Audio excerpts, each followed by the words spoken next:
Credit card ని అతిగా వాడితే ఏం జరుగుతుంది అనేది మనందరికీ తెలుసు. కానీ అసలు క్రెడిట్ కార్డు వాడకపోవడం కూడా పెద్ద రిస్క్ అని తెలుసా?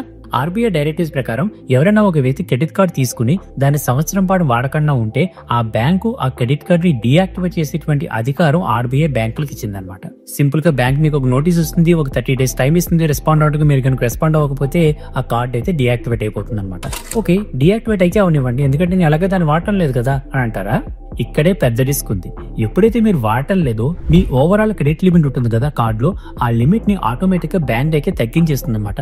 ఎప్పుడైతే ఇలా తగ్గించిందో మీ క్రెడిట్ యూటిలైజేషన్ రేషియో పెరిగిపోయి మీ సిబిల్ స్కోర్ మీద నెగిటివ్ ఇంపాక్ట్ ఉంటుంది, సిబిల్ స్కోర్ తగ్గిపోతుంది. ఇంకొక ఇంపార్టెంట్ విషయాన్ని ఆర్బీఐ అయితే చెప్పింది, మీరు కనుక వాలంటరీగా అన్ని డ్యూస్ కట్టేసి బ్యాంక్ కి వెళ్లి నా కార్డుని క్యాన్సిల్ చేసేయండి అని కనుకంటే వితిన్ 7 days లోగా బ్యాంక్ అయితే ఆ క్రెడిట్ కార్డ్ ని డీయాక్టివేట్ చేయాలి. ఒకవేళ అలా చేయకపోతే నీకు bank per day 500 rupees penalty అయితే కట్టాల్సి ఉంటుంది. ఇది కూడా క్లియర్ గా చెప్పింది, అండర్లైన్ చేస్తున్నాను, స్క్రీన్ మీద చూపిస్తున్నాను చూడండి. సమ్మరీ ఏంటంటే అవసరం అయితేనే క్రెడిట్ కార్డ్ తీసుకోండి. ఒకవేళ తీసుకుంటే దాని అలా వ్యాలెట్ లో పెట్టించకుండా అప్పుడప్పుడు వాడండి. Don't miss the important update, just subscribe and follow.